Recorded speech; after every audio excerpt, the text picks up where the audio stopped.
For the past 3 months, I've been living as a digital nomad in Canggu, Bali, and in this video, I'm gonna break down everything you need to know before making your move abroad to Bali. Before my partner and I moved here, we watched hours and hours of videos, but I found that a lot of the information was outdated. First, we're gonna talk about where to live in Bali. Then we're gonna talk about how you can sustain a life in Bali as a digital nomad. And finally, we're gonna talk about some of my favorite things to do in Bali outside of work. So make sure you stay all the way until the end because I'm gonna reveal some of the greatest hidden gems that I found in Bali and beyond. So there are 3 main spots in Bali. There's Canggu, Ubud, and Uluwatu. Of course, there's millions more places, but these are really the 3 digital nomad hotspots. Some of the benefits of living in Canggu is there's a great digital nomad community, really great restaurants, and there's a lot of hype. But that kind of comes with some downsides. For example, there's so much scooter traffic. Sometimes you can't get a reservation at a restaurant and you'll have to go back the next day. And because there's so many people, the beaches aren't really that nice in Canggu. The water's kind of dirty, and I think the beaches are really nice in some of the other parts, like Uluwatu, for example. It was actually built on a cliff,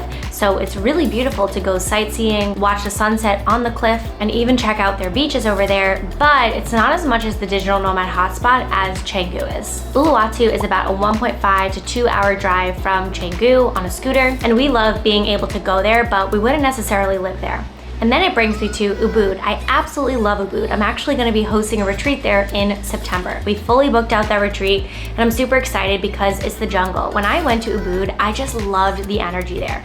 I felt so calm and serene in nature. And one of my favorite things too is the monkeys. The monkey forest is in Ubud and we actually love visiting it. We've been there twice so far. Some of the downsides is since it's the jungle, there are a lot of bugs, but to me, Ubud is so beautiful and I would honestly live there if I were to stay outside of Canggu. Ubud is about a 1 hour scooter ride from Canggu and it's a little bit closer than Uluwatu, it's just in a different direction. So my hot take on where to live in Bali would be in Canggu or the outside area, maybe the area that I live in, and I would take day trips or weekend trips to visit Ubud and Uluwatu. Now, if you've made it this far in the video, comment I'm ready so I know that you're ready to learn how you can become a digital nomad and sustain a life living in Bali abroad and live comfortably in a really nice life. The first thing you have to think about is what can I do to make money? So in a business owner's perspective, that's really what can I sell? And these were the kind of thoughts I had when I was working my corporate 9-to-5 job on Wall Street back in 2020. It took me over 1.5 years of Google searching how to make money online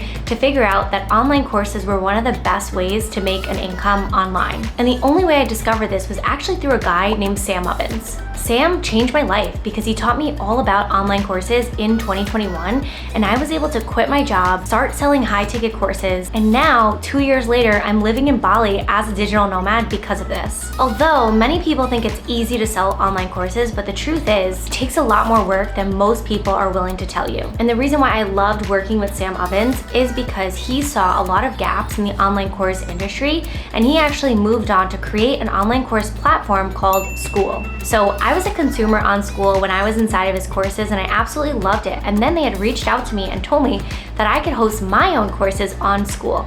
And ever since I've done that, I've been able to grow my online course community, my paid course community, to over 100 women worldwide. And these are just some of the successes that people have seen ever since we moved on to School. And I really focused everything on building a community. So if you're also an online course creator, I highly recommend you check out School. It's been a huge game changer for me, for my business, and my clients' success. You see, there are 3 essential parts to building an online course. That is your course videos, that is your live group coaching calls, and that is your community. And that's what School does really well. It combines your community, your classroom, and your calendar all in one. So if you want to check that out, I have a link to a 14-day free trial in the description. Now let's get right back into the video. So now that I've taught you how to become a digital nomad and I've taught you where to live in Bali, the real question is, what is there to do in Canggu, Bali? Well, some things we love to do is to travel around Bali, like go to Ubud, go to Uluwatu, or even just take a 40-minute car ride to the airport and go somewhere like Singapore. Like we went a couple weeks ago and we had an amazing experience and it was just a 2-hour flight. Some other things we love to do is going out to eat. There's so many amazing restaurants in Canggu and here are some of my favorites. And then self-care. Bali is the best place for self-care because the massages are super affordable. I love foot massages, back massages, neck massages, honestly anything. That is my favorite. And then going to the beach and watching the sunset.